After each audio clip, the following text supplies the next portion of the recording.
안녕하세요. 네, 반갑습니다. 네, 일단 계획서 나갔고요. 그다음 8개년 국가직 실급 기출 해설 들어갔습니다. 네, 그 진도별로 매회 이제 나갈 테니까 오늘 강의 들으시고 이제 국가직 실급 기출 해설 살짝 참조하셔서 내일부터 이제 치러지는 모의고사에 응시하시는데 대비하시면 되겠습니다. 강의는 오늘이 1회 강의죠, 그죠? 그러나 시험은 내일부터가 1회입니다. 우리는 이제 복습식으로 모의고사를 진행하기 때문에 뭐 여러분한테 뭐 강제로 예습하고 와서 일단 치르고 나중에 보자 이런 것보다는 강의를 충분히 듣고 또 예습할 수 있는 이제 자료 이런 것들 참조하신 다음에 시험 치러 보시는 것들이 훨씬 실효적일 거라 생각해서 복습식으로 진행하기로 했습니다. 그래서 이제 내일부터 이제 시험이 들어가는데 우리 미리 좀 양해 드릴 게 강의 진도표 우리 계획서 맨 뒤에 있는 진도표가 제가 보낸 일정하고 잘못 나왔어요. 매칭이 안 됩니다. 그래서 작업에 실수가 있어가지고 2주차 그 일정이 월요일부터 시작하는데 뭐 토요일까지 강의가 있는 것처럼 이렇게 돼 있거든요. 거기에 17일 월요일부터 이제 2주차 들어가고 월금 강의입니다. 시험도 월금 치고 그래서 나중에 새로 나갈 거예요. 쉬는 시간에 새로 들어올 테니까 그걸 참조하시기 바랍니다. 자, 어쨌든 자료 잘 체크하시고 또 추록이 하나 있습니다. 뭐 헌법은 항상 추록을 대비하셔야 되죠. 매해 또 연중에 계속 변경된 판례하고 개정된 법률이 나오는데 그걸 주로 이제 연말에 가서 챙겨내면 되고 요 이상 변경될 거는 거의 없을 것 같아요. 이후로는 그래서 이제 판례 같은 것들이 뭐 11월 달에 판례가 나왔지만 챙겨볼 만한 판례가 없어요. 그래서 한 7월 정도, 그 정도까지 이제 판례만 잘 챙겨내시면 될 것 같고요. 판례 강의는 이제 1월 달 되면은 이제 몰아칩니다. 12월에 이제 우리 실전 모의고사 치르고 나서 1월 이후에 가면 이제 최신 판례 상하반기 포함해서 제가 특강 열고, 그다음에 헌법 조문 특강 들어가고, 그다음에 뭐 핵지총, 뭐 이런 기출 문제 해설 특강도 있고 나중에 이제 마무리 강의가 한 2월 달쯤 되면 이제 이루어질 테고 이제 1, 2월 사이에 마지막에 이제 가장 이제 실전적인 강의들이 이제 다 이제 쏟아지니까 그때 이제 필요만큼 여러분들이 이제 체크하시기 바랍니다. 자, 일단 진도가 바쁘기 때문에 강의를 이제 빨리 들어가도록 하죠. 일단 책 처음부터 시작하니까 2페이지 펼쳐 놓습니다. 자, 헌법청론, 기본권론, 통치구조론 제3편으로 나눠진 이제 헌법을 순서대로 쭉 볼 텐데요. 항상 각 영역마다 총칙들이 있거든요. 헌법청론 안에서도 가장 총칙적인 요소들이 있고 또 기본권 안에서도 통치구조 안에서도 보면은 가장 총칙적인 요소들이 있는데 그 분야의 출제가 가장 많습니다. 그 기출 자료를 보셔도 보면은 오늘 그 헌법청론 문제도 보면 어떤 영역에서는 뭐 7문제, 뭐 10문제도 채 안 되는 이제 진도도 있을 수 있는데 오늘은 뭐 22문제까지 되면서 18년도 시험에서도 보면은 문제나 헌법청론 파트에서 문제가 나오거든요. 기본적으로 법치주의, 뭐 경제질서 묻는 것들, 헌법 개정 절차 묻는 것 이런 것들은 기본이에요. 그래서 이쪽에 총칙 쪽에 이제 논리들이 어렵고 또 출제성이 높다. 어려운 만큼 높아요. 그래서 그런 것들을 잘 이해하는 것들이 이제 여러분들의 역량이 될 수 있습니다. 그래서 뭐 기본권, 뭐 개별 기본권에 관련된 판례들 숙지하고 결론 체크하고 뭐 이런 것들은 너도 나도 다 하는 거예요. 한 번 정도, 한두 번 정도 이제 책 본 사람들은 그것 때문에 이렇게 변별력이 생기고 밀리고 그러진 않거든요. 그래서 남들하고 똑같이 하는 것들은 실수만 안 하면 문제가 없는데 이제 변별력을 좀 내보자, 좀 더 편안하게 공부해보자, 이제 혹은 요번에 공부하면 내년에는 좀 편안하게 혼자서 개인 학습할 수 있는 정도로 올해 이제 기반을 충분히 닦아놓자 이런 식으로 이제 마음을 가지셨다면 주로 이제 총칙 쪽에 어려운 논리들 분석이 필요하고 프레프레즈가 다양한 이런 영역들을 여러분 걸로 만들어내는 것들이 중요하다고 생각합니다. 그래서 설명도 그런 쪽에 이제 집중을 하고 이번 강의는 이제 단순히 판례 숙지하고 이런 것들은 아주 가볍게 그래서 아주 뭐 실전적으로 정리할 겁니다. 설명도 아주 실전적으로 하고 그래서 판서를 하더라도 뭐 기존에 우리가 강의를 해왔던 내용들하고 크게 다르진 않지만 보다 더 압축된 내용으로 추각된 내용으로 진행을 할 때라 여러분들이 좀 더 편할 수도 있어요. 초입자분들도 마찬가지고 설명을 배제하지는 않습니다. 그러나 이제 더 압축해서 가볍게 진행하도록 하겠습니다. 자, 이제 이 페이지부터 이제 보겠습니다. 헌법의 개념과 분류해서 이제 제 1항이 보이는데요. 그 로마자 1의 2번부터 보시면 됩니다. 자, 2번 존재 형식에 따른 개념. 구체적인 내용들 시험들 나오고 어렵고 이제 순 이론적인 요소들은 출제되기 어려워요. 그래서 출제 가능성이 있는 내용들 이제 이론이라고 해서 무조건 안 나온다고 또 하면 안 되고요. 예, 이론적 요소지만 이제 순 이론에 그치고 아직 학설이 이제 확립이 안 돼 있는 결론이 확립이 안 돼 있으면 나오기가 힘들어요. 그래서 판례가 있는 영역이 출제 영역이다라고 생각하시면 되는데 판례가 없더라도 이거는 이 확립된 이론만큼은 이제 출제가 되니까 그걸 보시는데 자 일단 5줄 한번 보세요. 형식적 의미의 헌법은 헌법의 효력을 가진다. 이제 형식적 의미의 헌법, 실적 의미의 헌법 이런 이제 개념 구분이 나오는데 형식적 의미의 헌법이란 말은 헌법의 개념을 아주 형식적으로만 접근하는 거죠. 그래서 헌법전이라는 명칭을 갖고 있는 책자 속에 있는 것인가 아닌가 이렇게 형식적으로 구분하게 되면 결국 이제 어떤 내용을 담았건 헌법전 안에 있으면은 헌법이다 이렇게 이제 평가하는 개념이 되거든요. 그런데 이제 그 밑에 나오는 이제 실질적 의미의 헌법이라는 것은 그 담긴 내용. 구성되고 이제 그 규범으로 구성되고 있는 내용이 헌법적 사항, 즉 국가조직 사항을 담고 있다면은 그게 법률의 형식이든 헌법전에 담겨진 형식이든 형식을 따지지 않고 헌법이다라는 이제 평가를 내리는 개념을 얘기해요. 그래서 형식적 헌법과 실질적 헌법 이런 이제 강학상 분류가 있는데 이 자체가 중요한 게 아니라 자 다시 봅니다. 5줄. 형식적 의미의 헌법은 헌법의 효력을 가집니다. 바로. 그런데 이제 마지막 2줄 뒤에 보세요. 실질적 의미의 헌법은 헌법, 법률, 명령 등 그 자신의 규범 형태에 따른 효력을 가진다. 어떤 법전에 담겨져 있는가에 따라서 수준이 나눠진다고 하죠. 자, 요걸 이제 정리합니다. 왼쪽 여백에 쓰십시오. 이게 무슨 말인가 하면 법 규범의 효력은 존재 형식을 기준으로 해서 따진다. 라는 뜻입니다.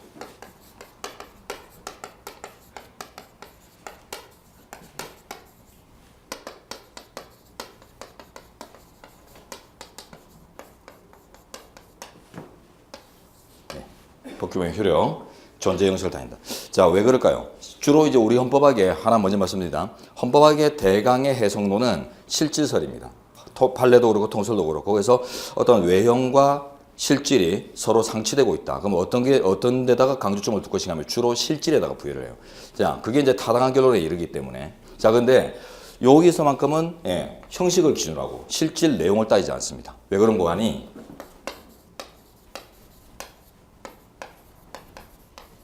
이런 인식 때문에 그 네임 자체가 value, 가치를 내포하고 있다라고 생각하거든요. 그래서 법전을 따로 명칭을 부여해서 따로따로 편성하는 이유 속에 이미 급을 구분하는 의미가 이제 전제되어 있기 때문에 결국은 이제 법전을 기준으로 정리하는 것들이 가장 이제 입법 의도나 여러 가지 측면에서 타당하다, 가장 객관적이다라고 생각해서 강학상 정리가 되어 있어요. 그래서 이 정도의 의미만 읽어낼 수 있을 정도면 충분하겠습니다.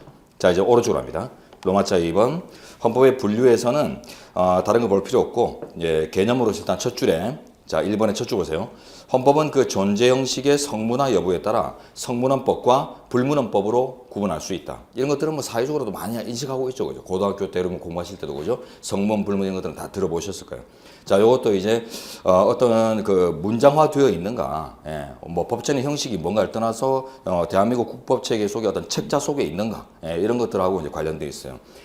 일단 성문헌법이란 말은 헌법이라는 명칭을 갖고 있는 책자, 쉽게 하면 이제 헌법전이 따로 있는 나라들을 성문헌법이라고 하고 성문헌법전이 따로 없는 국가를 이제 불문헌법이라고 해요. 대표로 이제 영국을 불문헌법 국가라고 하는데 영국도 국가이기 때문에 국가 조직사항, 즉 헌법사항을 갖고 있는 법률들은 무수하죠. 무수하지만 그 나라는 헌법이라는 명칭을 가지는 별도의 법전이 없어요. 그러다 보니까 불문헌법이다라고 하는데 성문 불문의 기준은 이제 헌법전 유무에 따른 기준입니다. 그걸 이제 간단하게 이제 아신 다음에 자, 그럼 이제 문제는 뭐냐면 우리나라는 어떤 나라죠?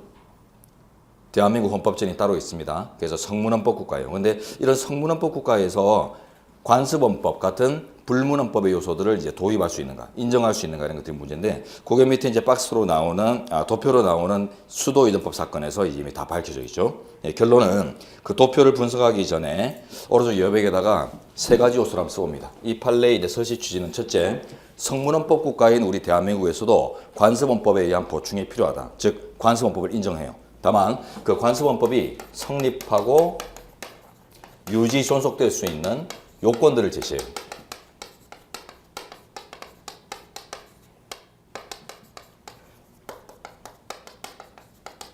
자, 요게 이제 중요하고요. 그럼 두 번째, 그럼 이제 수도를 충청권 지역으로 옮기는 것이 타당한가? 타당하다면 그게 방식이 어떤 방식이 되는가? 헌법을 개정하는 방식이 되는가? 아니면 법률을 제정하는 방식이면 충분한가? 국회선에서 끝내면 되는가? 국민투표를 거쳐야 하는가? 이런 것들이 이제 논의됐었는데 수도 서울을 관습헌법으로 이제 인식을 하게 되면 헌법 개정 방식을 거쳐야 된다는 게 결론입니다. 이제 그 논리로서 이 브릿지 개념으로서 자, 수도 서울의 서울이 수도다라는 관념이 국가 조직상으로서 확고한가 이런 걸 따져야 되는데 관습헌법성을 인정했죠.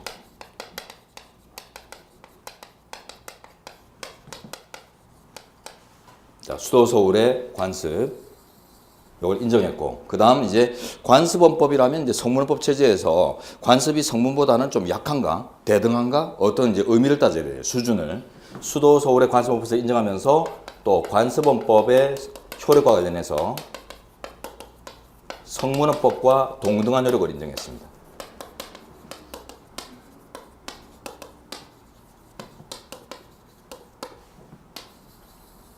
자, 여기서 이제 따져볼게. 관습법의 성립 요건으로는 이제 우리 두 문자로 관계국 항명으로 외우는 건데 나중에 체크하고요. 이제 관계국 항명. 자, 요게 동시에 효력이 유지되기 위한 조건이기도 하다. 요 포인트가 중요하거든요. 그래서 최초 성립할 때만 갖추면 되는 게 아니라 나중에 계속적으로 효력을 부여받기 위해서도 가져야 되는 것입니다. 그렇기 때문에 나중에 도중에 어떤 일부 요건들이 이제 상실된다면은 그때부터 바로 자연히 소멸되는 이런 효과들이 상정된다고 했어요. 그래서 이 성립 및 존중 요건은 이제 기본적 헌법사항에 대해서 기본적인 헌법사항에 대해서 관례가 존재하고 계속되며 국민적 합의와 항상성, 명료성 이런 것들을 갖춤으로써 성립되고 유지될 수 있다라고 했습니다. 근데 이게 유지를 위한 조건이기도 하다라는 게 아주 중요한 포인트예요. 자, 이 두 문자 외워야 되고요. 자, 그 다음에 수도 서울의 관습헌법성을 인정했다. 요거는 이제 요 결로만 잘 아시면 되겠어요. 수도 서울은 우리가 뭐 조선시대부터 한양을 도읍으로 한 이후로 경국대전 이후로 수백 년간 국민의 법감정 속에 인식 속에 수도로서 인식되었다라고 이제 했습니다. 그러면 이제 요게 이제 충청권으로 이제 이전하는데 요런 이제 변경을 성문헌법을 개정하는 것과 마찬가지 어떤 절차, 대표적으로 국민투표 이런 것들을 거쳐야지만 가능한지 아니면 단순한 이제 법률의 입법, 즉 입법 후에 법률 제정만으로 가능한지 이게 문제되는데 동등효라. 자, 동등효 중요한 게 전현숙 재판관이 여기서 보완효를 제시했거든요. 보완효 좀 아닙니다. 동등하다, 보완적이다 의미 다르죠, 그죠? 보완효를 인정하는 견해는 성문헌법과는 수준이 좀 다르기 때문에 법률의 입법이면 의회만 이제 관여하면 충분하다. 이렇게 해서 수도 이전 법률을 이제 합헌으로 보는 견해인데 합헌으로 볼 수 있는 여지를 가지는데 우리 법정일에 따르면 동등효를 가지기 때문에 관습헌법을 즉 수도가 서울이다라는 관습헌법을 충청권으로 수도를 이전하겠다. 즉 수도를 충청권으로 바꾸려고 한다 하더라도 동등하기 때문에 국민투표를 거쳐야 된다라고 봤어요. 그래서 국민투표 거치지 않고 법률 제정만으로 이제 이행하려는 것은 위헌이다라고 이제 판단을 하죠. 그 다음에 최근 이제 시험에 많이 나왔던 게 개폐적 효력을 인정할 수 있는가? 요것과도 전혀 다른 문제입니다. 개폐효라는 말은 실체적인 효력을 얘기해요. 그래서 어떤 성문헌법에 A라는 사항이 명시되고 있는데 이게 실제 현실에서 관습에서는 B라는 관습이 성립돼 있다. 똑같은 이제 사항에 대해서 배치되고 있죠. 이럴 때 이제 관습헌법의 성립이 곧 성문헌법의 조항을 직접 무효화시키는 폐지시키는 이런 효력을 이제 가질 수 있는가 이런 이제 강학상 논의인데 이 판례는 그런 효력을 논의한 판례가 아니에요. 그런 걸 터치하지 않고 그냥 절차면에서 실체적인 효력면이 아니라 개정의 절차면에서 국민투표를 거쳐야 한다라는 이제 변경 절차를 강조한 설시이지 실체적인 이제 충돌하는 내용 간에 실체적인 효력이 어떤 게 우위인가 이런 것들을 따진 판례는 아니거든요. 그래서 개폐적 효력을 인정했던 판시는 아닙니다. 근데 저게 이제 최근에 개폐효를 인정할 수 있다 이런 식으로 해서 이제 오지가 많이 났기 때문에 그거 대비하시면 되겠어요. 자, 이제 다 끝났고 확인만 해보죠. 도표 들어갑니다. 신행정 수도법 사건, 수도를 충청권으로 이전하는데 그걸 이제 법률로 만들어서 이행하려고 했다가 위헌 결정 나왔던 결론 위헌 체크하시고, 자, 그 위헌 의견 7인 있죠. 이게 법정 의견이고 법정 의견만 아시면 됩니다. 법정 의견이 뭔지는 알죠. 법정, 코트, 법원이 그러니까 넓은 의미의 사법부가 정식으로 채택한 공식 의견을 법정 의견이라고 해요. 코트 오피니언이라고 하죠, 그죠? 자, 그래서 요게 이제 헌재의 의견이고 나머지 것들은 재판관 개인들의 이제 개인적 의견들에 불과합니다. 법정 의견이 형성돼 버리면. 그래서 밑에 있는 의견들은 그냥 대조를 위해서 제가 참고로 실어 놓은 것일 뿐이고 정지사항은 아니에요. 그래서 위에 7인의 법정 의견만 아시면 되는데 요거는 이제 정족수를 갖추느냐 마느냐 이런 것들이 중요한 거죠. 나중에 이제 헌법재판을 보시면 자, 수도 이전의 포함 여부 보세요. 이 법률이 수도 이전의 의사를 포함하고 있느냐? 포함하고 있습니다. 예, 저쪽 보시면 수도란 정치행정의 중추 기능을 수행하는 국가기관의 소재지를 일컫는다라고 있고 이것도 시험에 나오면 아주 어려운 거예요. 자, 정치행정의 중추 기능, 정치행정 체크하고 중추적 체크하세요. 그러면 기준으로서 하나가 이제 대조합니다. 정치행정 기능만 기준으로 했죠. 수도를 결정하는 기준을. 그러면 사법 기능은 기준이 아닙니다. 앞쪽 체크. 그래서 헌재나 뭐 대법원이나 법원이나 이런 조직들이 충청권으로 내려가는가 마는가 이런 것들은 수도의 이전 문제와는 전혀 상관이 없는 거예요. 없고 이제 정치행정기구가 움직이는가 그것만이 수도의 이전 여부와 관련이 있다라고 했고요. 그 다음에 두 번째 중추적 기능의 체크이죠. 중추적. 무슨 말이에요? 정치행정의 기능을 담당하는 기구의 문제라 하더라도 이게 뭐 아주 부수적이고 단순한 기구의 문제면 수도와는 전혀 결부되지 않고 중추적 기능을 수행하는 기관의 이전, 내지는 이관일 때만 수도 이전의 문제가 결부될 수 있다는 것입니다. 그래서 정치행정의 중추 기능, 이 두 가지를 아시고 그러면 이제 결론이 뭐냐면 그 괄호 안에 있어요. 오른 첫 줄 뒤에 괄호. 국회와 대통령 체크합니다. 그게 바로 우리나라에서는 정치행정의 중추 기능을 담당하는 기관입니다. 국회와 대통령. 나중에 뒤에 판례에서 확인되는 건데 국무총리는 어떨까요? 국무총리 소재지. 그거는 아닙니다. 중추 기능이 아니에요. 단순 보좌 기능에 불과합니다. 그래서 우리 현재도 국무총리는 우리나라 대통령 중심제 하에서는 단순한 보좌에게 불과해서 중추 기능을 담당하는 즉 독자적인 어떤 권한을 갖고 있는 기구가 아니라고 보기 때문에 결국 이제 수도를 변경하는 기준이 못 돼요. 그래서 국무총리 사나 어떤 뭐 청사가 내려간다 그런 것들은 수도가 이전되거나 변경된다 이런 의미가 결부되지 않습니다. 그 결과 전혀 상관이 없다. 그게 이제 다음 판례에서 나와요. 자, 다음. 그 밑에 란으로 갑니다. 이제 수도 서울의 관습헌법성을 따지고 이제 개정 절차나 이런 것들을 이제 포괄적으로 보는데, 자, 일단 첫 줄 아주 이제 순진한 내용인데 줄 보세요. 첫째 란. 불문헌법 내지 관습헌법을 성문헌법 체제에서도 인정할 소지가 있다. 인정만 체크하시면 되죠. 요 우리가 아까 정리했던 이 첫 줄 내용 속에 이미 내포되어 있는 것입니다. 관습헌법의 성립 요건이나 효력 요건을 따진다는 말은 뭐죠? 제시한다, 설시한다라는 말은 성문헌법 국가인 대한민국에서도 관습헌법이 필요할 수 있다라는 인식이 출발점이 있다는 거죠. 그래서 모든 성문헌법 조항으로 국가조직상 그 다양한 사항들을 다 포함할 수는 없기 때문에 지금 우리나라 이제 본문만 치면 전문, 본문, 부칙에서 이제 헌법전의 구성을 본다면 본문이 130개밖에 안 돼요. 그러니까 100여 개밖에 안 되는 그 조항으로 이 아주 포괄적인 이 운영상을 다 담는 것은 불가능하기 때문에 관습에 대한 보충이 필요하다는 것입니다. 자, 그러면 이제 아래 관습헌법이 성립되기 위한 요건이 무엇인가? 첫 줄 기본적 헌법사항이 한정됩니다. 기본 체크. 모든 헌법사항이 아니에요. 기본적인 거. 왜? 관습은 성문헌법 국가에서는 어쨌든 예외적인 현상이기 때문에 이 예외적인 현상 내지는 예외적인 제도들은 항상 엄격하게만 적용합니다. 예외적 현상에 예외 현상에 엄격 적용. 그러다 보니까 모든 국가조직사항, 즉 헌법사항이 아니라 가장 기본이 되는 헌법사항으로 한정을 시키고 있어요. 그 다음 아래 자 괄호 보세요. 관행의 존재, 관 동그라미 두 문자입니다. 동그라미 반복 계속성, 개 동그라미 항상성, 항 명료성, 명 국민적 합의, 국 동그라미 합니다. 그러면 이제 판서에 써져 있죠. 노란색으로 기본적 사항에 관해 관계국이 항명할 것. 이런 식으로 이제 외우세요. 그래서 뭐 조약을 체결했는데 그 채약국 중에 일방이 합의를 깼다. 이런 의미에서 기본적인 합의 사항에 관해 관계국이 항명했다. 이렇게 기억합니다. 자, 이제 그다음 세 줄 다시 보세요. 또 뒤에 슬러시. 이러한 성립 요건은 동시에 효력 유지의 요건이기도 하다. 유지 체크합니다. 성립 및 존속 요건이다 이렇게 외우세요. 성립 및 존속의 요건. 그래서 최초 성립할 때만 갖추면 그냥 끝나는 게 아니라 그게 계속적으로 효력을 부여받기 위해서 계속 구비되는 조건이란 거예요. 그러다 보니 자, 그 밑에 보세요. 관습헌법의 성립 요건의 하나인, 즉 대표적으로 국민적 합의성 같은 것들이 상실된다면 관습헌법의 효력은 그때부터 상실된다. 어떤 법 개정 절차 아니 뭐 절차가 필요 없어요. 절차 필요 없이 바로 자연사멸 효과가 인정될 수 있다라고 했어요. 그래서 지만 봅니다. 이 존속 요건을 인정한다는 말은 결국 자연 요건 상실로 인한 자연사멸효, 예, 이런 것들을 인정한다는 뜻이에요. 요건 상실로 인한 자연사멸, 자연소멸 효과, 예, 이런 것들도 우리 현재가 경우수를 갖고 있다는 것입니다. 자, 그리고 이제 그 밑에 단락으로 갑니다. 자, 이제 여기 이제 총체적인 결론인데요. 첫 줄, 수도 서울은 관습헌법에 해당합니다. 해당 체크. 경국대전 들고 이랬죠, 그죠? 우리 국민의 법감정 이런 거 들었어요.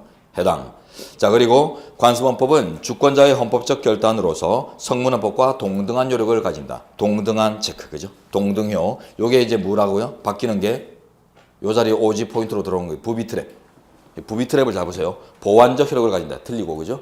개폐적 효력을 가진다 하면 또 틀립니다. 그래서 동등한 효력이라는데 이때 동등한 효력은 그 문장을 이제 다시 연결해 보죠. 자, 두 줄 뒤에 성문헌법과 동등한 효력을 가지며 그래서 성문헌법 체계에서 관습헌법의 개정은 헌법 개정 절차에 의해야 한다.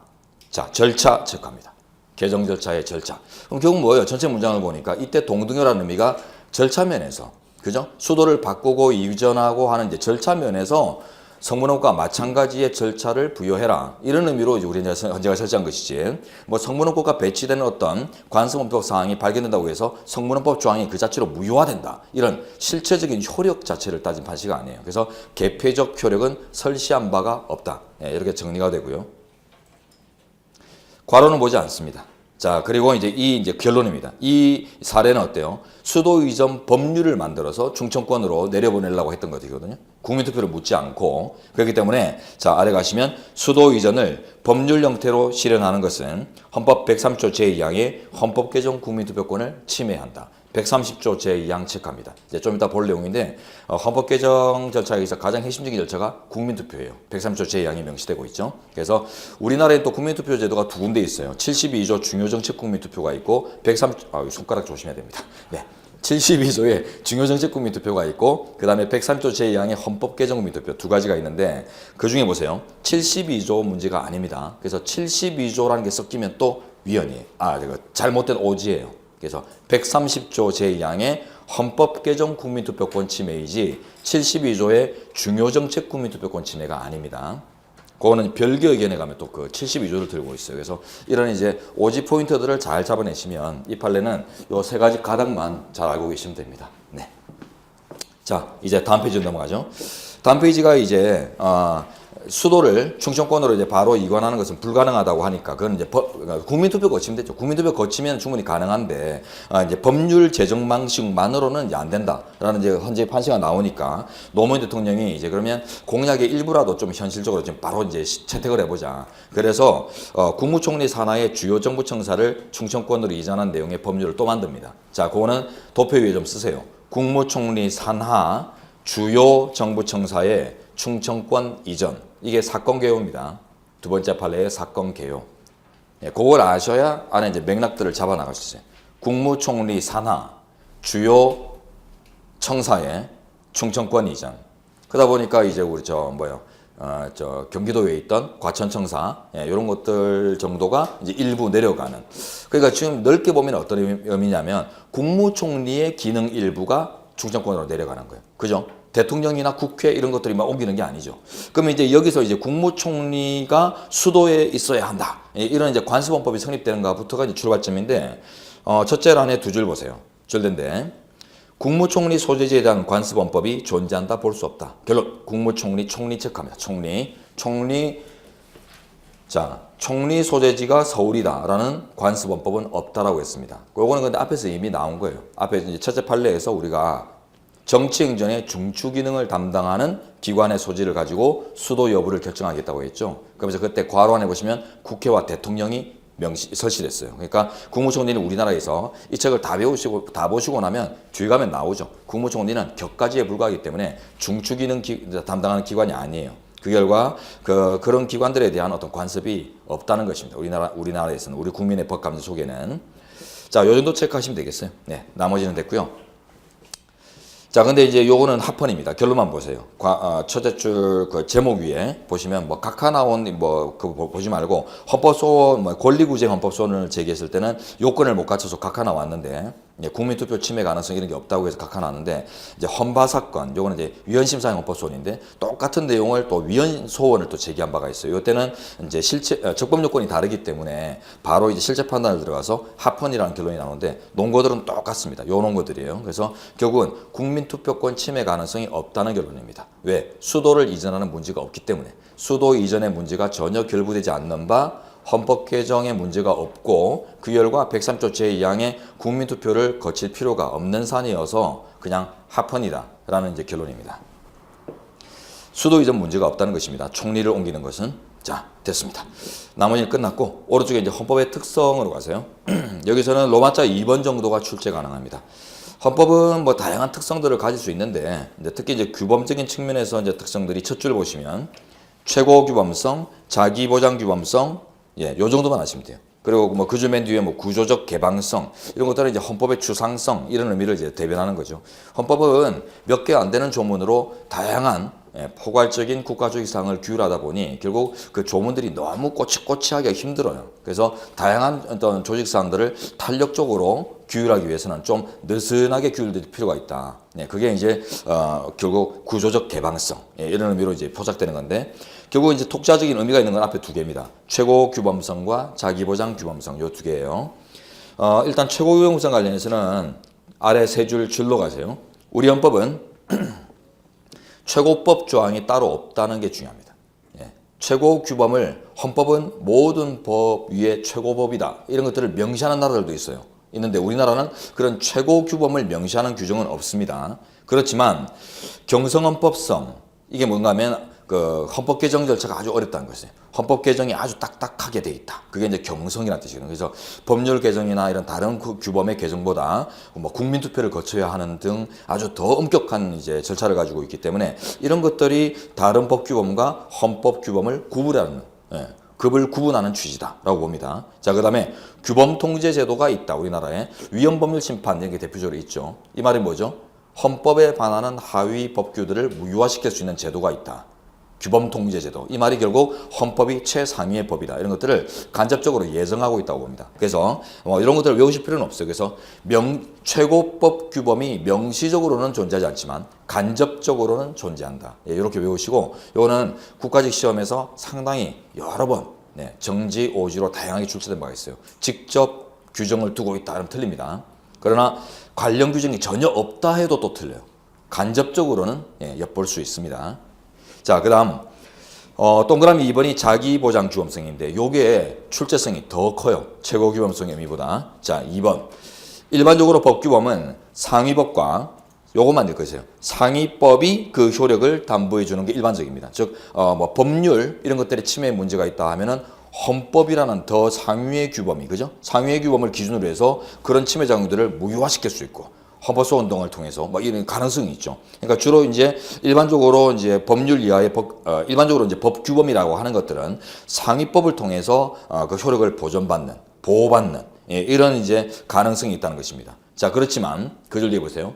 상위의 법 규범이 따로 없는 헌법의 경우에는 헌법은 그 자체가 최고법이죠. 그러니까 그보다 더 최고의 법이 없어요. 그죠? 관념적으로. 그러니까 보다 더 상위의 법을 통해서 보호받을 수 있는 가능성이 없다는 것입니다. 이게 다른 말로 하면 자기 보장 규범, 자기 스스로 보장책을 적극적으로 마련할 필요가 큰 규범이다 라는 이제 성격으로 설명이 돼요. 그러니까 자기 보장 규범은 규범성이란 말은 자기 스스로 보장이 뭐 철저하다 이런 의미가 아니라 자기 스스로 보장을 마련할 필요성이 크다, 다분하다 이런 이제 속성을 얘기하거든요. 그래서 자기를 돌봐줄 수 있는 보다 더 강력한 법이 없기 때문에 결국 스스로 보장, 스스로 보호책을 마련할 필요성이 큰 법이다 이런 특성을 갖고 있어요. 그래서 이런 오지들이 있습니다. 들어보세요. 헌법은 스스로 자기 보장성을 강화하는 규정을 두고 있다. 스스로 자기 보장 규정, 우리 헌법은 자기 보장 규정에 자기보장성에 투철하다. 뭐 이런 표현들이 나오면 그거는 이제 오지예요. 네, 일반적으로. 그래서 자기보장의 필요성이 아주 큰 규범의 속성을 갖고 있다. 이런 의미에서 봤을 때 스스로 자기보장을 잘하고 있다. 헌법은. 이런 것들을 일반화시키면 오지문이 됩니다. 자, 이제 다음 페이지로 가서 이제 헌법학 연구에서는 헌법의 해석이 나오는데 헌법의 해석은 합헌적 법률 해석, 그 개념과 한계, 적용 사례 이런 것들을 이제 잘 정리하시면 되겠어요. 자, 일단 그 위의 것들은 다 이론들이라 무시하시면 됩니다. 자, 이제 로마자 3번 합헌적 법률 해석으로 바로 가세요. 자, 개념 양거 1번의 개념법입니다. 합헌적 법률 해석이란 법률의 개념이 다의적으로 해석될 수 있어 합헌 해석과 위헌 해석이 모두 가능한 경우 헌법을 최고법으로 하는 법질서의 통일성 유지를 위해 합헌 해석을 택하는 법률 해석 기법을 말한다. 자, 이제 포인트 3개 잡습니다. 첫 줄. 자, 다의적 체크하세요. 줄된데. 다의적. 위헌적으로도 합헌적으로도 해석될 수 있는 다양한 가능성이 있어야 됩니다. 그때 이제 웬만하면 위헌 무효화시키기보다는 합헌으로 평가해서 좀 유지 존속시키는 이런 방향으로 해석을 해내자는 것입니다. 거기 이제 두 줄 뒤로 가시면 웬만하면 합헌적 해석을 택하는, 자, 합헌 체크합니다. 웬만하면 합헌적으로 바라보는 세 줄 법률 해석 기법이다. 법률 해석 기법의 법률 체크하세요. 여기 오지가 또 많이 나오죠. 밑에 헌법 해석 기법 하면 틀립니다. 여러분 그 개념 위에 제목 보세요. 네. 이름 보세요. 이름이 합헌적 법률 해석이죠. 이름 속에 답이 있어요. 그래서 웬만하면 합헌적으로 법률을 해석하기 위한 법률 해석 기법이지 이게 합헌적 헌법 해석 개념이 아니에요. 됐죠? 그래서 헌법 조문 자체의 해석론이 아니라 헌법에 반하는 어떤 하위 법규가 있을 때 그걸 단순히 위헌 무효화시킬 것인가 아니면 좀 합헌적으로 유지하는 쪽으로 선해 좋게 바라보러 주는 이런 쪽에 이제 강조점 내지는 방점을 둘 것인가 그런 의미인데 웬만하면 이제 후자로 가자는 거죠. 해석법으로서. 왜 이런 논리가 나오는가? 그 밑에 줄에 나오죠. 맨 마지막 두 줄 보세요. 두 줄의 중간에 이제 권력 분립의 정신에 입각해서 이런 이론들이 나오는데 권력 분립의 정신 다른 말로 바꾸면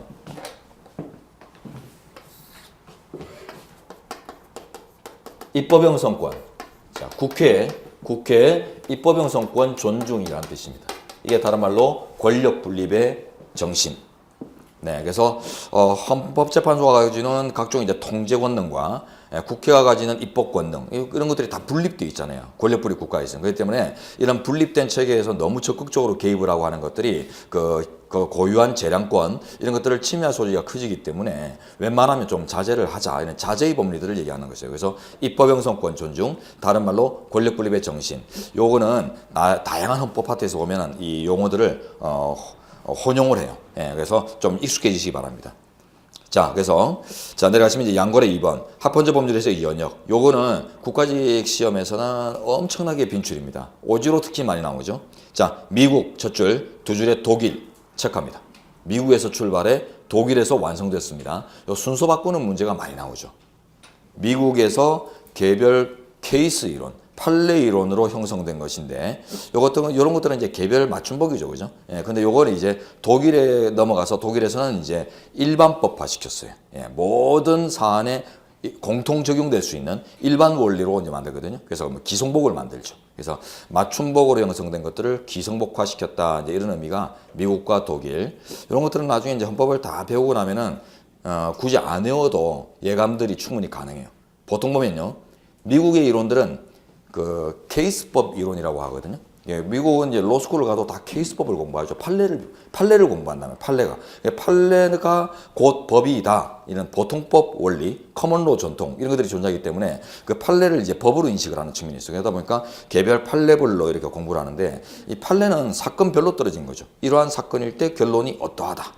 이게 개별 사건마다 떨어진 것이기 때문에 이게 그 사건마다 딱 맞는 맞춤 이론들이에요. 그런데 이게 이제 모든 관련 사안들에 적용될 수 있는 일반 이론인가? 그거는 이제 따져봐야 될 문제인데 그런 판례가 아주 반복돼 버리면 일반 이론화 되기도 합니다. 그러나 어쨌든 미국에서 이런 좋은 판례가 하나 탁 나오니까 독일에서 바로 아싸 하면서 채택을 했고 이 독일은 대표적으로 보면은 이제 재정법 우위 사상을 갖고 있는 나라거든요. 그래서 국회가 만든 법률이나 이런 법전에 담겨져 있는 이런 재정법들을 우선적으로 이제 보는 개별적인 판례보다. 그러다 보니까 이제 그 법전에 담겨져 있는 법조항의 해석에 치중을 해요. 그래서 이미 존재하는 법조항의 해석을 적극적으로 해서 그걸 아주 일반화시키는, 일반 이론들을 만드는 이런 태도를 취하기 때문에 일반적으로 보면 이제 개별에서 일반으로 갔다 이런 의미를 가지면 미국에서 독일이다 이런 순서들이 좀 연결될 수 있는데 쉬운 문제는 아니죠, 그렇죠? 네, 그래서 이런 방법으로는 가지 마시고 미국, 독일 이렇게 순서를 외워서 시험장에 가시면 됩니다. 네. 요거는 조금 있다가 우리 사법부 쪽에 가면은 선례 구속성의 원리를 인정할 수 있는가 이런 뭐 논리들이 또 나오는데요. 법원 파트에 가면 그게 이제 판례를 법으로 인식할 수 있는가의 문제인데 우리나라는 판례를 법으로 보지 않습니다. 그냥 집행작용의 일부일 뿐이지 그거는 법 규범 자체는 아니다라는 나라고 그런 것들과 연결하기 위해서 필요한 논리들이 있는데 그거는 좀 지나가다가 필요할 때 한번 대조해 보도록 하죠. 영미법계와 대륙법계의 어떤 그 전통 차이 이런 것들 좀 보도록 합니다. 지금 한번 해볼까요? 네, 지금 한번 보도록 하죠.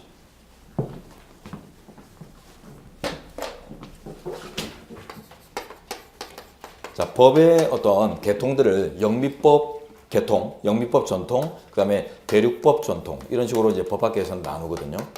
대륙법계, 영미법계, 영미법 전통, 대륙법 전통. 이게 전통이 약간 차이가 있는 게 영미법 같은 경우는 특히 이제 영국을 중심으로 해서 영국과 그 영국의 식민지였던 나라, 미국이나 홍콩 뭐 이런 나라들을 보면은 전통들이 있는데 대표적으로 판례를 법으로 인식하는, 물론 국회가 만든 제정 법률 당연히 법이죠. 법인데 그 외에 판례마저도 법으로 포섭하는 이런 이제 전통들이 있거든요. 자, 그 이유는 이 특히 영국은 왕권이 있었어요. 왕권이 세다 보니까 이 왕권을 이제 일단 부정을 못 해요. 그래서 입헌 군주제죠. 그러니까 왕권은 인정은 하되 다만 이 왕권을 통제하기 위한 논리들을 만들어갑니다. 그래서 국가 권력의 통제 이런 데 이제 치중을 하죠. 그러다 보니 그 왕의 무절제한 권한 행사를 통제하는 데 실효적인 것들이 의회가 이제 왕이 요구해서 집행되는 그 의회가 만든 법률 이런 것보다는 그 왕의 뜻에 달려 있거든요. 왕이 필요해서 뭐 전쟁 치르려고 한다면 조세 거둘 필요가 있고 조세 거둘라 치면은 그때 이제 그 조세의 정당성 기반을 위해서 의회 소집하고 이런단 말이에요. 그러니까 왕의 어떤 조세권 발동의 전쟁 선포권의 정당성 부여를 위해서 주로 의회를 악용하는 이제 이런 형태다 보니까 결국 그 의회를 통해서 통제하는 게 어렵다고 생각하는 거죠. 그러다 보니까 그때 이제 판례를 통해서 그 보통 시민들을 위해서 나온 법리가 있다면 그걸 보통 시민 즉 평민들을 위해서 나온 법리가 있다면 그거 보통법에는 국왕이 구속된다. 이런 논리들을 막 제시하면서 그때 이제 통제에다가 집중을 해요. 그러다 보니까 이 통제의 실효성 면에서는 판례 즉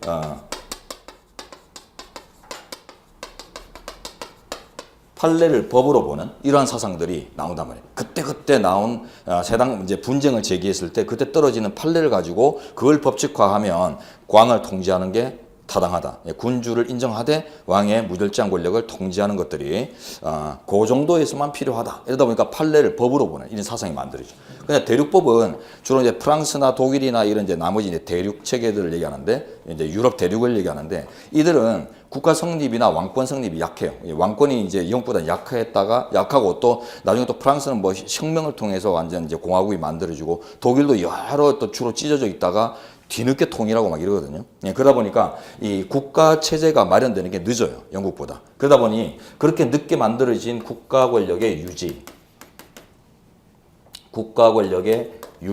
국가의 이제 안정, 이런 것들이 훨씬 더 소중한 나라였어요. 이게 다시 안 깨지고 계속 가기를. 그러다 보니까 안정적인 국가 운영을 위해서는 그때그때 막 형성되는 판례를 통해서 판례를 법으로 인식하면 불안해져요. 그러다 보니까 재정법, 의회가 제정한 법 이런 것들을 중심으로 해서 법을 인식하는 이런 논리들이 안정에 기여한다. 이렇게 해서 이제 재정법 위사상을 갖고 있다 보니까 판례를 법으로 보지 않습니다. 이런 전통들 한번 봤어요. 자, 그다음 이제 오른쪽으로 가서 3번으로 갑니다. 합헌적 법률 해석의 한계. 자, 한계는 두 줄 보세요. 줄인데 문의적 한계, 문 동그라미시죠.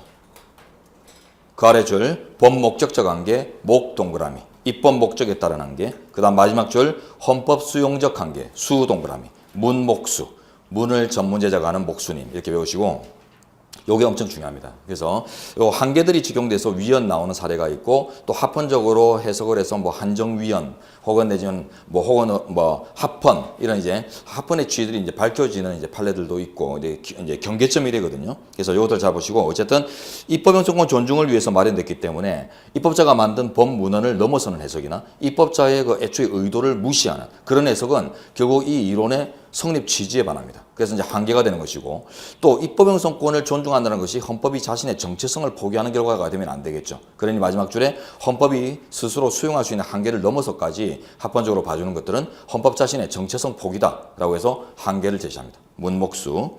자, 이제 적용된 판례들 보시는데 첫 번째 판례는 지금 합헌적 법률 해석의 쟁점보다는 조세 법률주의 이런 쟁점이 훨씬 더 중요해서 뒤에 이제 통치구조 파트 가서 정리하도록 하겠습니다.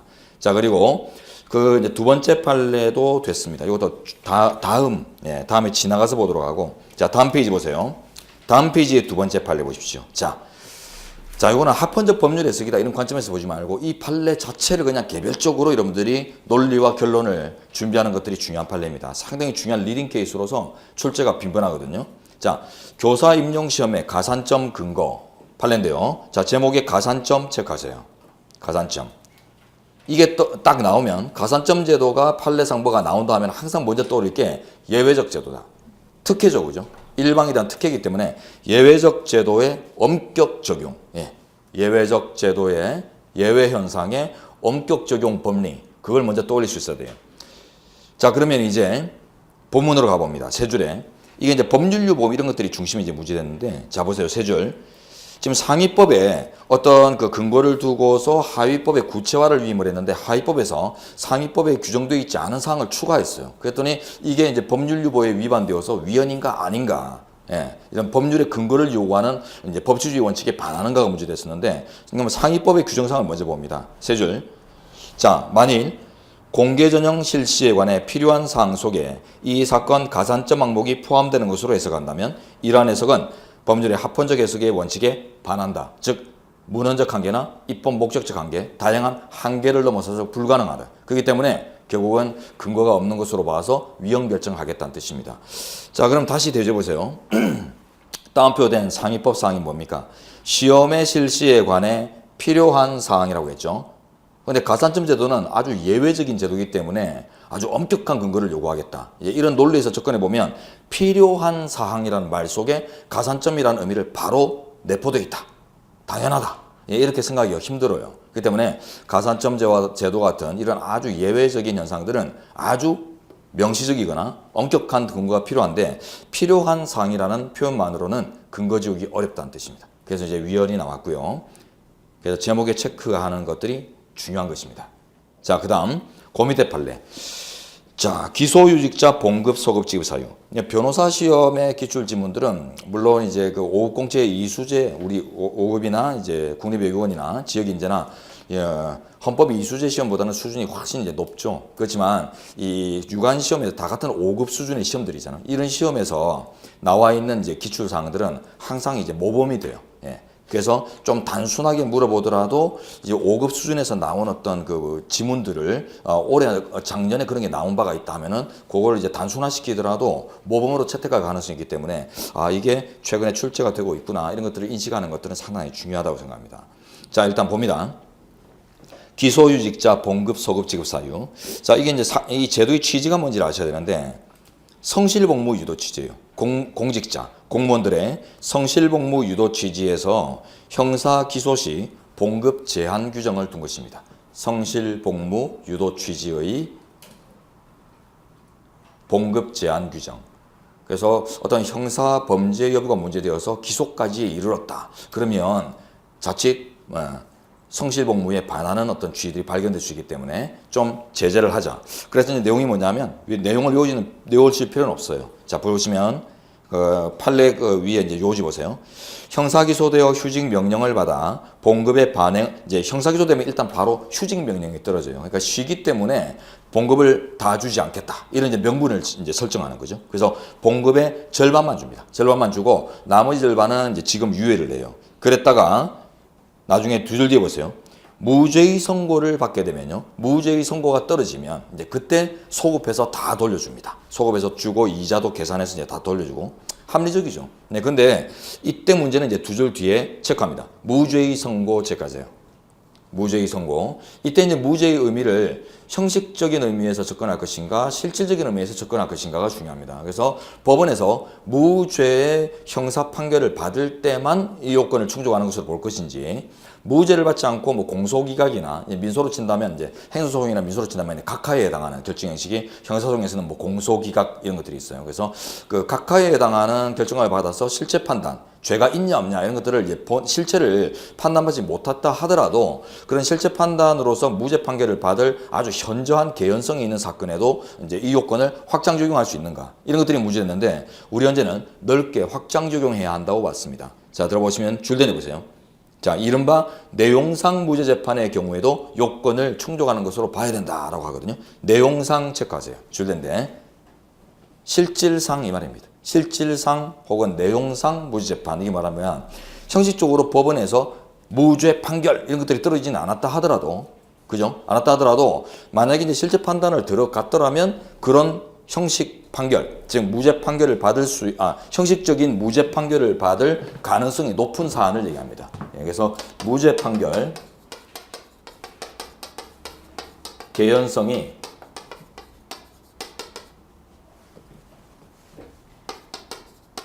존재하는 이제 사안을 얘기해요. 개연성. 자, 그러면은 이제 개연성을 가지고서 충분히 요건 충족을 인정할 수 있다라는 판인데, 저 이렇게 이제 명문의 규정을 조금 더 이제 넓게 적용하는 이유는 근처에 한번 써보겠습니다. 아래 줄대인데,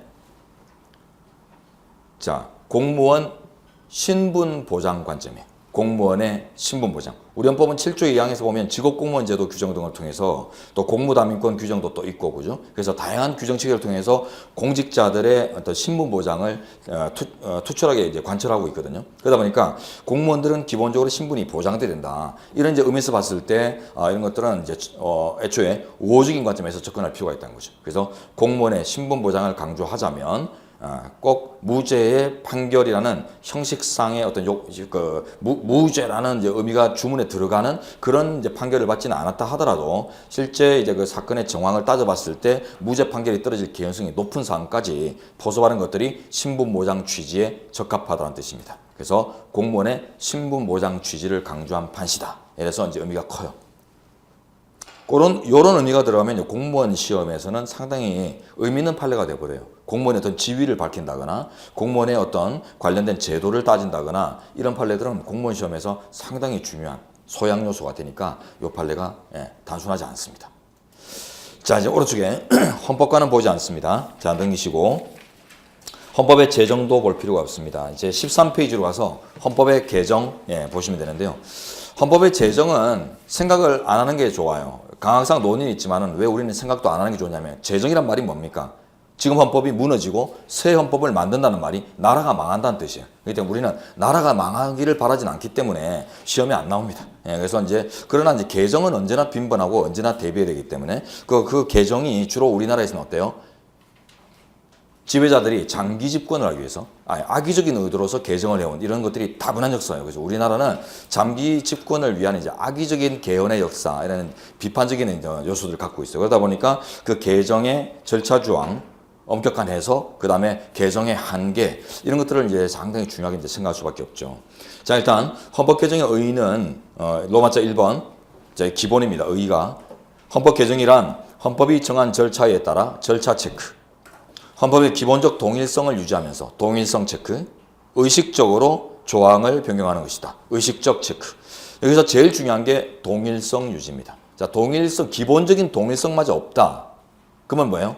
이는 개정이 아니라 재정이거나 혹은 파괴가 되는 거예요. 그렇기 때문에 다른 이제 유관 개념들과 구분되는 가장 중요한 징표가 되고, 그 다음으로 나머지는 됐습니다.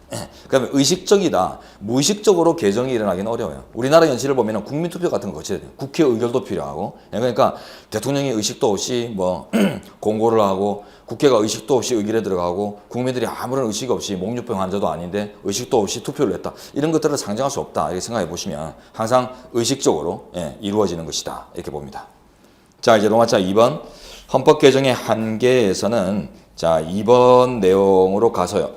내용은 보실 필요 없고 그 1번에 보시면 두 줄 세 줄 보시면 헌법 개정 무한계설과 헌법 개정 한계설의 대립이 있다 하고 이제 보여주고 있죠.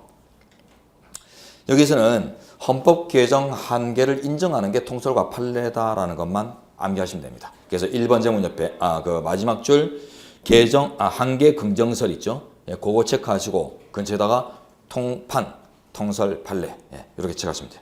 헌법 개정의 한계를 인정하고 있다. 네, 그래서 절차상의 한계들이 당연히 경승헌법 조항상이 있고 그 다음에 내용상 한계로서 뭐 자연법적 진리는 함부로 훼손될 수 없다. 뭐 이런 자연법에 기초한 논리들, 한계들 이런 것들을 충분히 상정해 볼 수 있어요. 그래서 한계를 인정합니다. 장기 집권 의도에 따른 악의적 개헌의 역사를 반복했던 우리 역사 속에서 당연히 한계를 찾아내는 것들이 타당하겠죠. 통설 판례입니다. 그리고 이제 그 한계 구체적 내용이 뭔가 이런 것들이 이제 2번 내용인데 그건 보지 마세요. 여기서는 이제 판례가 정확하게 확립이 안 돼 있고요. 자, 다음 페이지 가시면 양가로 2번 내용적 한계. 자, 요거는 헌정사 문제하고 결부되기 때문에 자, 일단 기억을 하시는데 제목 옆에다가 정리 요소를 일단 먼저 자. 어떤 조항은 개정할 수 없다. 이런 이제 헌법 조항 체계들을 우리나라도 가진 적들이 있었어요. 그러나 우리 현행헌법에는 개정 한계 조항에 이제 논의가 있는 조항이 딱 하나 있어요. 그 일단 먼저 우리 책에 3번 쪽에 들어가시면 128조 제2항의 의미 밝히고 있죠. 요게 이제 이 조항이 헌법 개정 한계 조항인가 아닌가 이런 걸 논하는 부분인데 이 조항이 뭔가 먼저 보도록 하죠. 자, 로마자 3번 그 조문 박스 나오죠. 밑에 박스 음영. 그게 보세요. 128조 제2항. 대통령이 임기 연장 또는 중임 변경을 위한 헌법 개정은 그 헌법 개정 제한 당시 대통령에 대해서는 효력이 없다. 제한 당시 대통령에 대해서 효력이 없다. 포인트를 두세요. 이 말은 결국 대통령의 임기나 중임 여부는 개정될 수 없다라는 뜻이 아니죠. 개정은 가능하나 다만 그 개정을 제한한 당사자한테는 효력이 안 미친다라고 해서 장기 집권 의도를 차단하려는 이런 이제 역사적인 반성의 고려입니다. 그렇지? 그러다 보니까 이제 문은 그 자체로서 해석을 해요. 우리 통설도. 그래서 그 통설은 이 조항은 개정 한계 조항은 아니고 개정 효력의 제한 조항일 뿐이다라고 합니다. 그래서 여러분은 그 위에 이제 3번 달라고 다시 가세요. 위에 3번에 128조 2항의 의미 제목 옆에 씁니다. 안에 내용은 보이지 않고 자, 통설 판례는 128조 제2항 좀 전에 읽었던 그 조항을 개정 한계 조항이 아니라 개정 효력 제한 조항으로 봐요.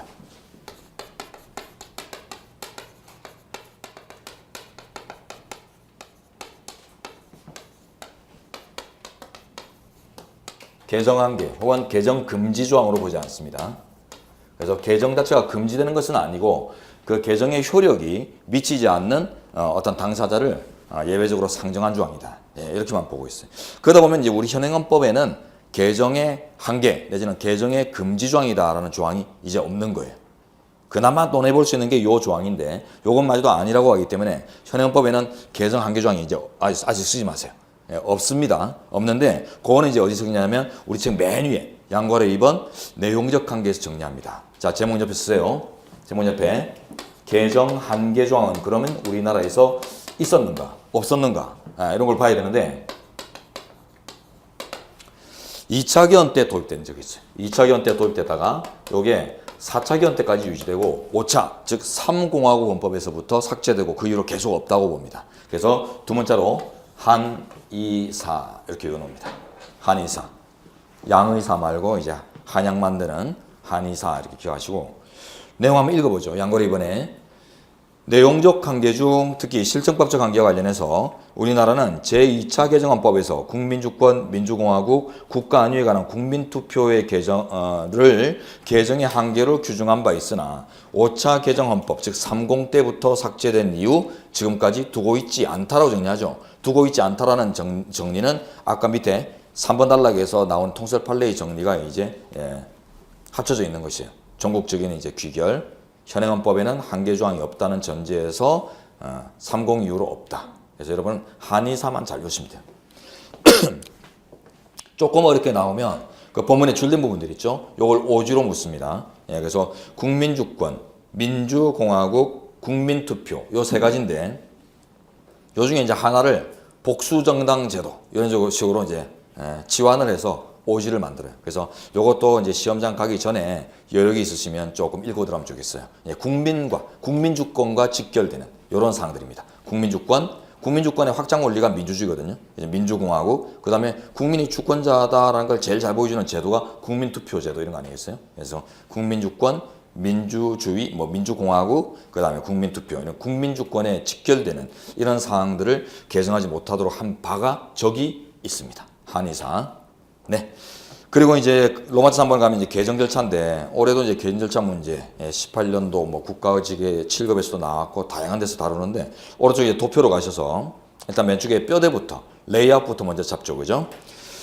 우리 강의는 저 강의에서도 밝혀놨지만은 레이아웃을 먼저 잡고 그에 해당하는 각 요소들의 해석론들을 부과해서 그냥 이제 패킷을 꾸리는 이런 이제 강의로 진행하겠다라고 강의 계획서에 밝혔어요. 나중에 이제 강의 계획서 보시면 뻔한데 볼 거 없는데 자, 거기 바로 이런 뼈대를 먼저 잡아놓고 그 뼈대에 해당하는 이제 해석론이나 조문 사항들 이런 것들을 이제 결부시켜서 정리를 마감하는 이런 방법들이 가장 효율적이다라는 이제 의미예요.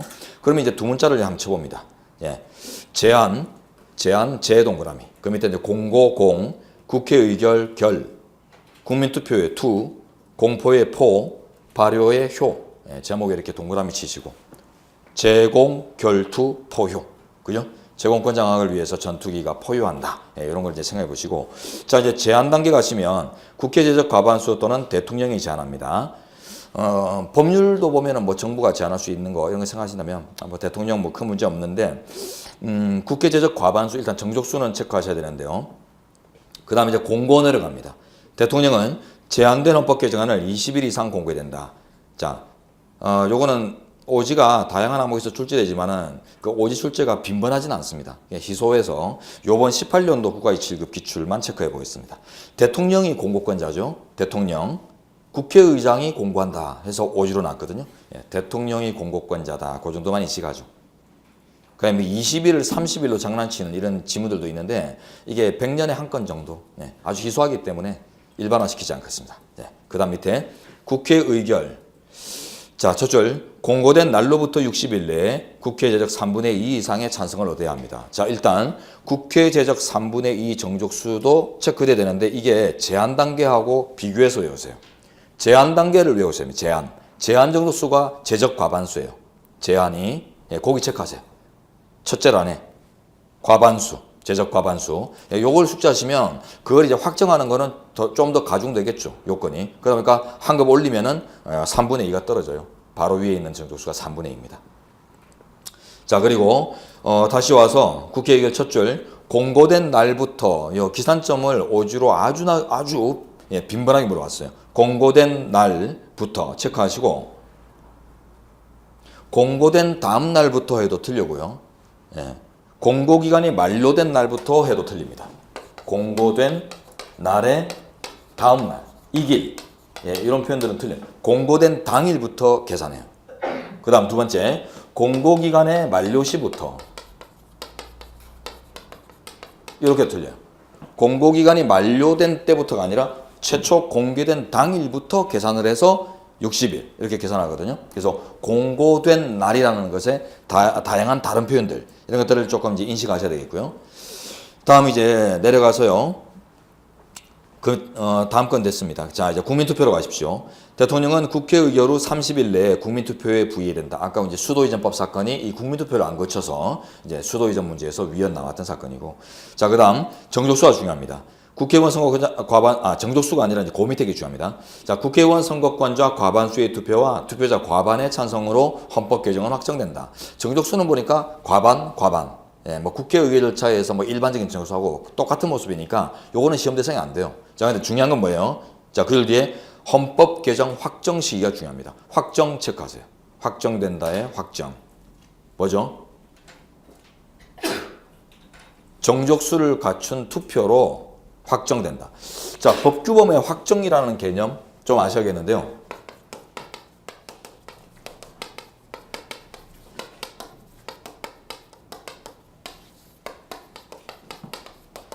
자, 요거는 안건의 수준을 넘어서 이제 정식의 규범으로 성립된다는 뜻이에요.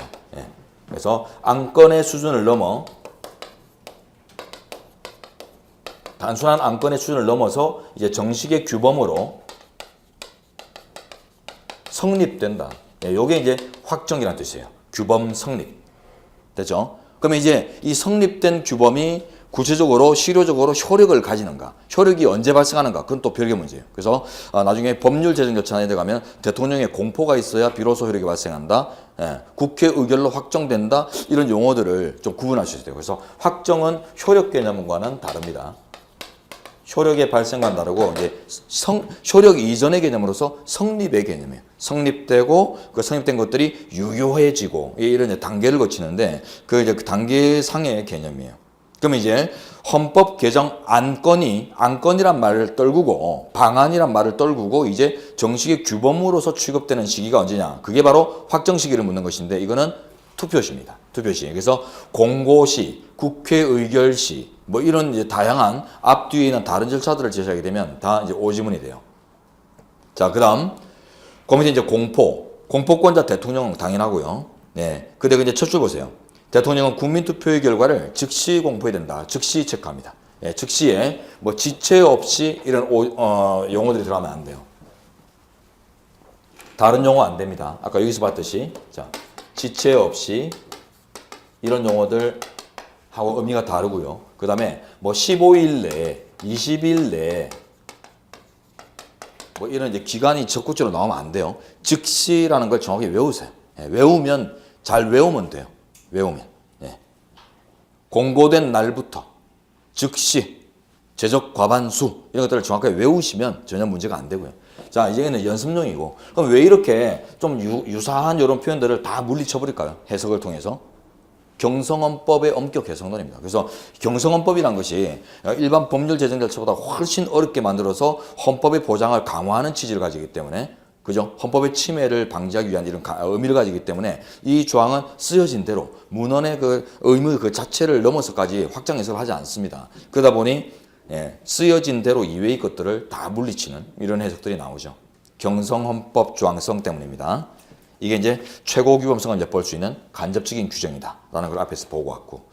자, 이제 다음 페이지 헌법 변천. 네, 우리나라에도 헌법 변천 예가 있다 정도만 아시면 되고 17페이지 가서 로마자 5번에 아래 네 줄 뒤에 보시면 양원제 규정. 자, 양원제 정도 체크해 놓으세요. 아래 네 줄 뒤 양원제.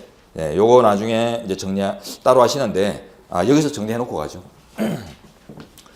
요것도 시험에 따로 헌정사 문제로 많이 나오죠. 자, 양원제. 양원제 규정은 우리나라에서 이제 1차 개헌, 2차 개헌, 3, 4차 개헌에 존재했습니다. 자, 근데 절반을 딱 쪼개서 1, 2차 개헌 당시에는 규정은 도입되어 있는데 실제 실시를 하지는 않았어요. 3, 4차 개헌에 와서 이게 이제 20이거든요. 20에 와서 비로소 실시를 했습니다. 자, 그러면 규정도 있고 실시도 했으면 이거는 별로 문제가 안 되죠. 규정은 있는데 실시를 안 했다. 이게 이제 문제가 되는 거예요. 이게 이제 헌법 변천의 개념에서 논하는 대표적 예가 됩니다. 그래서 규범에 반하는 어떤 사회 현실 이런 것들을 법적으로 정당화시킬 수 있는가 이런 것들을 논의하는 헌법 변천 영역의 대표적 예가 되는데 그 헌법의 본질을 해치는 정도가 아니면은 그런 현실도 인정될 수 있다. 꼭 개정을 안 거치더라도 가능하다. 이런 이제 논리들이 있어요. 그래서 규정은 있는데 실시는 되지 않았던 시절, 이게 헌법 변천의 대표적 사례가 되고요.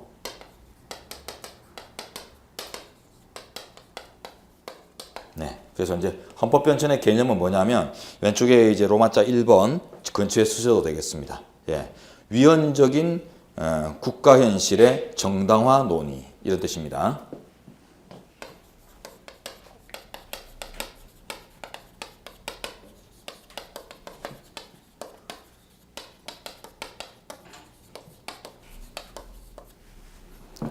헌법 규범에 반하는 어떤 현실이 있을 때 그걸 그냥 위헌이라고 해서 물리쳐버릴 것인지 아니면 어느 정도는 보장이 필요한지 보장이 필요합니다. 왜냐하면 맨날 이제 그 헌법 규정은 고정적인데 사회 현실들, 그 국민들의 법 감정은 발전적이잖아요. 그러다 보니까 언제든 이렇게 마찰을 빚고 갈등 내지는 괴리가 발생할 수 있어요. 그걸 근데 이제 규범만 너무 중시해서 법 규정만 너무 중시해서 맨날 위헌적으로 이제 통제만 하다 보면 결국 이제 국가 발전에 문제가 있을 수도 있고 국민들 전부는 다 이렇게 하자고 하는데 규정이 그래서 안 된답니다. 안 됩니다.